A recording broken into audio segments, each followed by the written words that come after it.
Ketika ada orang pura-pura tidak tahu, kemudian mencoba menyamakan hukum nyanyian Arab dengan alat musik, tentu dia ini wallahu alam, karena apakah dia tidak ngerti, tidak baca perkataan para ulama, atau dia sudah tahu cuma dia berusaha membutakan kaum muslimin, sehingga berdalil dengan bolehnya syair untuk mengharamkan musik. Ini hal yang aneh ya.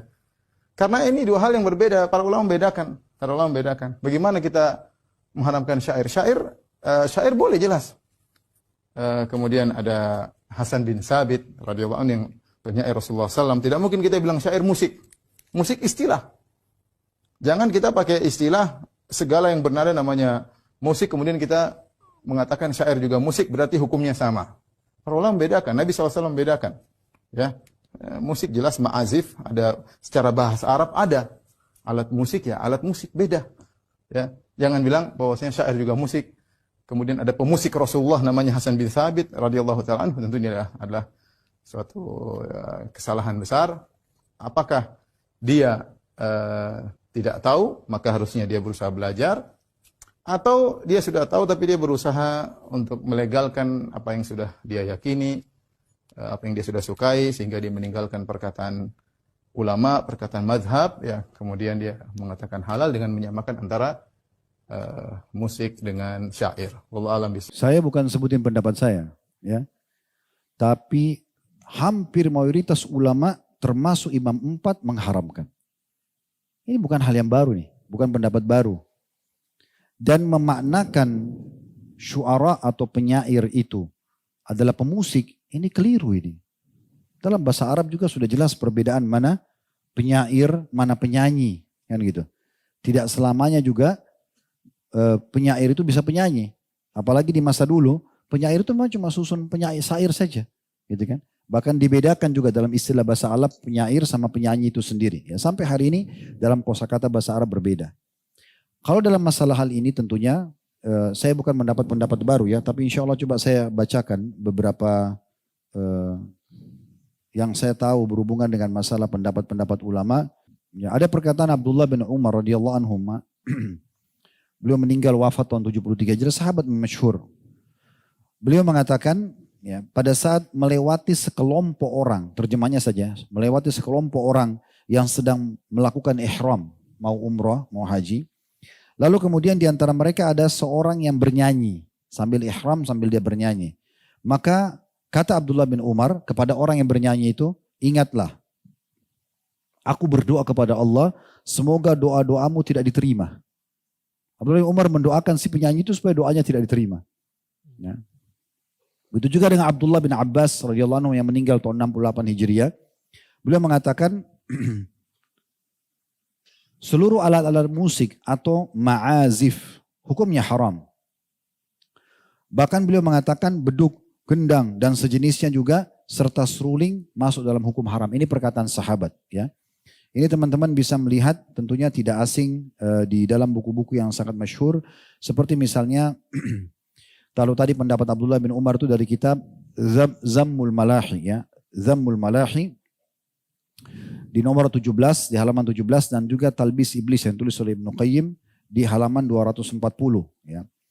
Kemudian juga kalau yang tadi Abdullah bin Abbas radhiyallahu anhuma yang mengatakan haram alat-alat musik atau ma'azif itu diriwayatkan oleh Al-Baihaqi dalam sunan beliau serta juga disahihkan oleh para ulama. Ya.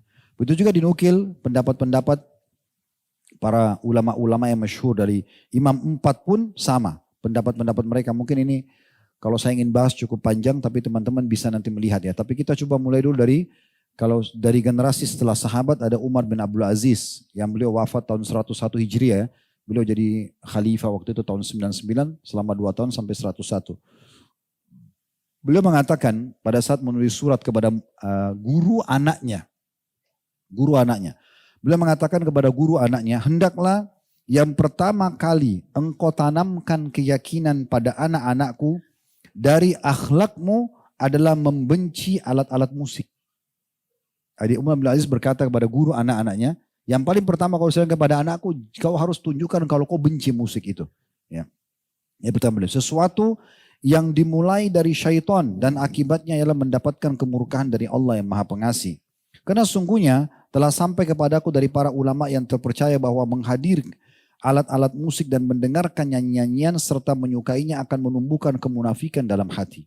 Ini perkataan Umar bin Abdul Aziz tahun 101 Hijriah meninggalnya. Kita sekarang 1445 Hijriah. Ini masih generasi awal ya. Beliau mengatakan karena nyanyian serta menyukainya akan menumbuhkan kemunafikan dalam hati. Sebagaimana air menumbuhkan rumputan. Demi Allah sungguhnya menjaga hal itu dengan tidak mendatangi tempat-tempat tersebut lebih mudah bagi orang-orang yang berakal daripada bercokolnya kemunafikan dalam hati. Kalau kita kembali juga mereview keadaan Nabi SAW, tiba-tiba saya teringat salah satu yang pernah saya temukan dalam buku-buku sirah yang unik ini sebelum Nabi SAW dinobatkan jadi Nabi ya. Waktu beliau masih mengembala domba, salah satu yang ditulis oleh ulama sirah itu, Nabi SAW diselamatkan dari segala macam pelanggaran agama, diantaranya mendengarkan musik dan menonton para penyanyi. Itu disebutkan dalam buku-buku sirah. Satu waktu disebutkan dalam buku-buku sirah itu, beliau pernah mendengarkan dari teman-temannya pengembala-pengembala. Nabi itu mengembala domba dari umur 8 tahun sampai umur 21 tahun. Jadi 13 tahun beliau mengembala domba. Tapi nggak disebutkan di umur keberapa. Di tahun keberapa ini beliau, riwayat ini cuma dikatakan salah satu riwayat pernah beliau dengar dari teman-teman pengembalanya yang lain waktu kumpul, waktu beliau mau pulang sore hari mengembalikan domba-domba, mereka menceritakan semalam itu ada acara perkawinan dan ada penyanyi, musik begini dan begitu. Sampai Nabi SAW tertarik mendengarkan cerita itu. Lalu beliau bilang, besok kalau ada acara lagi, saya akan coba melihat, tolong kamu jaga gembalaan saya. Maka dikatakan dalam buku itu, dalam buku-buku sejarah, kalau pada saat esok harinya, waktu saat beliau niat untuk pergi, beliau ngantuk dan tertidur. Dan itu terjadi sampai beberapa hari. Akhirnya beliau tidak jadi menonton dan menyaksikan hal tersebut. Nah itu poin-poin yang sangat jelas gitu ya. Begitu juga banyak sekali ya dinukil perkataan-perkataan dari para ulama salaf, diantaranya Ibnu Taimiyah rahimahullah, beliau wafat tahun 728 Hijriah. Beliau mengatakan, 4 imam madhab berpendapat bahwa semua alat musik adalah haram. Telah ada hadis Nabi SAW yang diriwayatkan oleh Al-Bukhari dan ulama lainnya, bahwasanya Nabi SAW mengabarkan akan adanya orang-orang dari umatnya yang menghalalkan zina, sutra, minum khamr dan alat-alat musik, serta akan diubah menjadi kerah dan babi.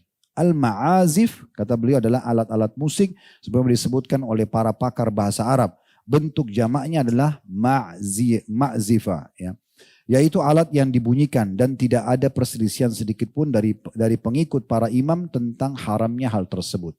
Ya, itu dinukil dari buku beliau Majmu' Fatawa ya, di jilid 9 halaman 576 dan sekian banyak tentunya. Kalau kita ingin nukil ini banyak sekali pendapat ulama berhubungan dengan masalah, antum tinggal ketik saja tentang pendapat ulama berhubungan dengan masalah musik. Ya, tapi setelah kita jelaskan hukum-hukum seperti ini teman-teman sekalian, setiap orang bisa saja berbicara. Kita tidak akan pernah di majelis kita menyalahkan siapapun.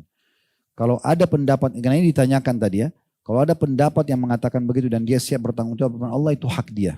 Silakan saja. Tapi kita juga punya hak untuk menjelaskan apa yang kita ketahui. Sebagaimana juga cukup banyak selalu dikatakan, oh majelis salaf, majelis wahabi itu tidak sukain dan itu. Kan ini pendapat. Dia berpendapat, silakan kita juga berpendapat, gitu kan? Dia tidak usah paksakan pendapat dia kepada kita, kita juga tidak bisa paksakan pendapat kita kepada dia. Tapi kita harus saling menghormati di sini. Yang penting siap bertanggung jawab di hadapan Allah Subhanahu wa taala. Tapi insya Allah hukum ini tidak asing, antum bisa searching di Google, cukup banyak tulisan artikel-artikel, ceramah-ceramah para ulama menjelaskan masalah ini. Dan ini bukan dari saya pribadi, karena ini hukum ini sudah sangat lama ya.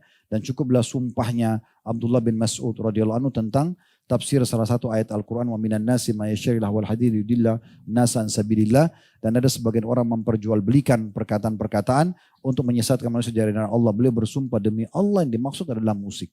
Beliau bersumpah begitu. Dalam sebuah asar dinukil oleh Ibnu Qayyim rahimahullah dalam buku beliau Hadil Arwah ya. Beliau mengatakan salah satu statement yang ini asar ya. Pernah ada orang-orang dari Irak datang bertemu dengan Ummul Mukminin Aisyah radhiyallahu anha. Lalu mereka menanyakan tentang masalah gempa. Wahai Ummul Mukminin, ada gak informasi dari Rasulullah SAW tentang gempa?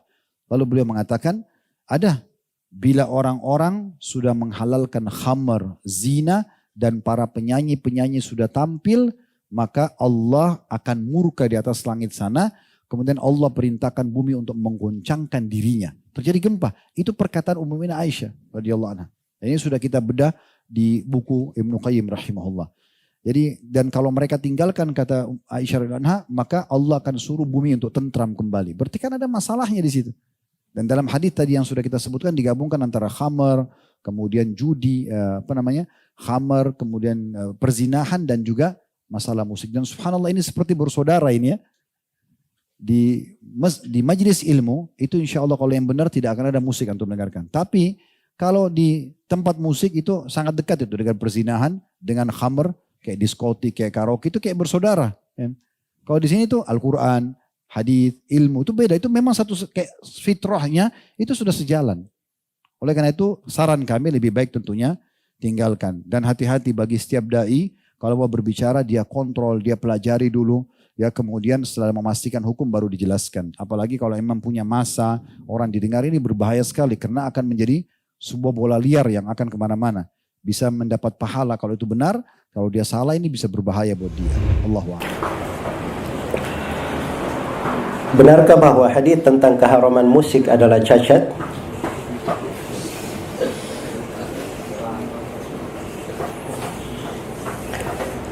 Hadis yang menjelaskan haramnya musik itu bukan cuma 1-2 hadis saja. Kemudian yang menjelaskan haramnya musik itu bukan cuma hadis saja. Ada ayat Al-Quran. Wa minan nasi man yashtari lahwal hadith.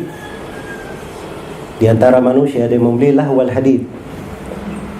Itu lahwal hadith ditafsirkan oleh Ibnu Abbas, Ibnu Mas'ud sebagai al-ghina, sebagai nada musik, alat-alat musik di sebagian penafsiran.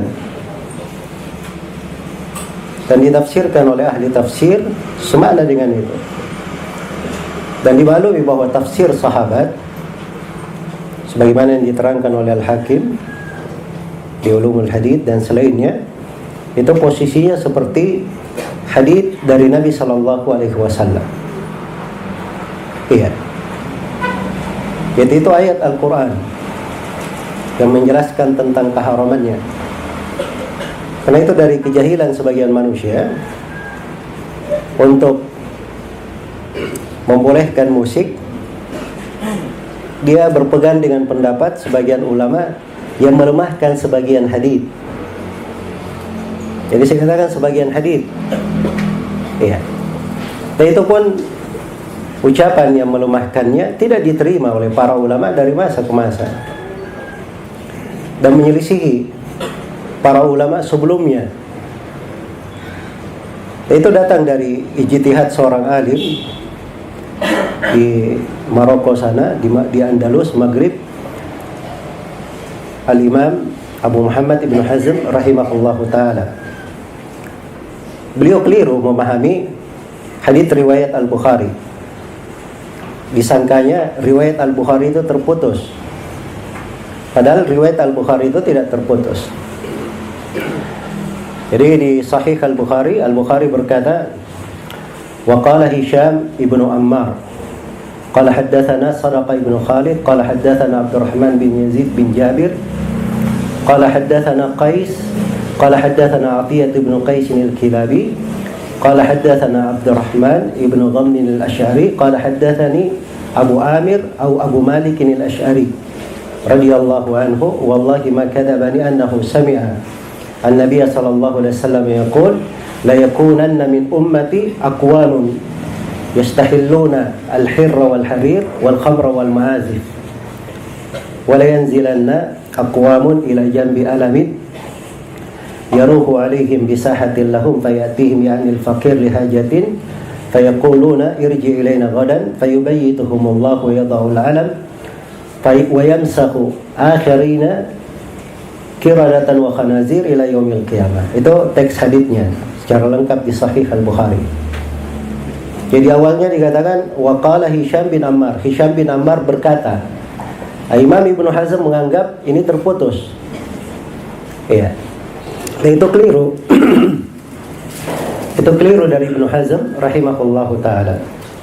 Sebab Hisham bin Ammar itu dari guru Al-Bukhari. Al-Bukhari berjumpa langsung dengannya, mengambil ilmu darinya. Iya. Jadi kalau seorang murid berkata, guruku berkata begini, itu apa yang dipahami? Bersambung atau tidak? Bersambung, orang memahami seperti itu. Iya. Nah itu terbukti dari riwayat-riwayat yang lain. Ya. Karena itu Abu Bakar Al-Ismaili di dalam mustakhratnya meriwayatkan hadits ini, dan beliau bawakan dengan sanad yang bersambung, dan diriwayatkan oleh imam yang lainnya juga dengan sanad yang bersambung pada Hisham bin Ammar. Ya, maka tidak ada keterputusan di situ. Tidak ada keterputusan di situ. Selain daripada itu, Ibnu Hazm rahimahullahu taala itu beliau bukan orang yang diandalkan terkait dengan cacat hadits dan mengenal nama-nama rawi. Sampai Ibnu Hazm itu beliau luput sebagian nama rawi yang tersohor. Seperti Imam Tirmidzi. Ada yang tidak kenal Imam Tirmidzi di sini? Semuanya kenal kan? Ibnu Hazm mengatakan At-Tirmidzi itu majhul, tidak dikenal. Karena buku Imam Tirmidzi belum sampai kepada beliau. Beliau jauh di Andalus. Padahal Imam Tirmidzi, Abu Isa Muhammad bin Isa bin Sawra At-Tirmidzi, tidak ada yang tidak mengenalnya dari orang-orang yang mempelajari ilmu hadits belakangan ini. Iya. Maka ini dari ucapan Ibnu Hazm rahimahullah tidak diterima. Selain daripada itu, hadits ini telah disahihkan oleh Al-Bukhari, Abu Bakar Al-Ismaili, Ibnu Hibban, Al-Hafidh Al-Iraqi, kemudian Al-Hafidh Ibnu Rajab, Ibnu Hajar, sebelumnya gurunya Ibnu Al-Mulakkin. Ya. Dan kalau dihitung nama-nama para ulama yang menguatkannya banyak sekali. Ya. Karena itu orang yang menolak hadits ini dengan mengambil satu ucapan Ibnu Hazm dan meninggalkan belasan ulama yang menguatkannya, yang mensahihkannya dari imam ahli hadits yang memang ahlinya dan bidangnya di situ. Ini hal yang tidak masuk akal. Dia tinggalkan ucapan para ulama ahli hadits, kemudian diambil ucapan satu orang dari alim yang keliru di dalam hal tersebut. Iya. Itu bukan cara berpikir yang bagus. Dan ini diikuti oleh sebagian orang-orang belakangan seperti Yusuf Al-Qardawi. Ya, dan Yusuf Al-Qardawi ini dia bisa saja hadits-hadits apa saja kalau dia tidak cocok dia bisa lemahkan. Yusuf Al-Qardawi. Ya. Masyaallah alafiyah. Dari perkara-perkara besar saja di tengah kaum muslimin, dari membolehkan pemberontakan, kudeta, itu semuanya madhabnya Yusuf Al-Qardawi. Ya. Di pemilu Israel itu ketika Perdana Menteri Israel Benyamin siapa itu? Ya. Menang 99,99%. Al-Qardawi berkhutbah. Saya dengar dari suaranya di khutbah. Dia berkata apa?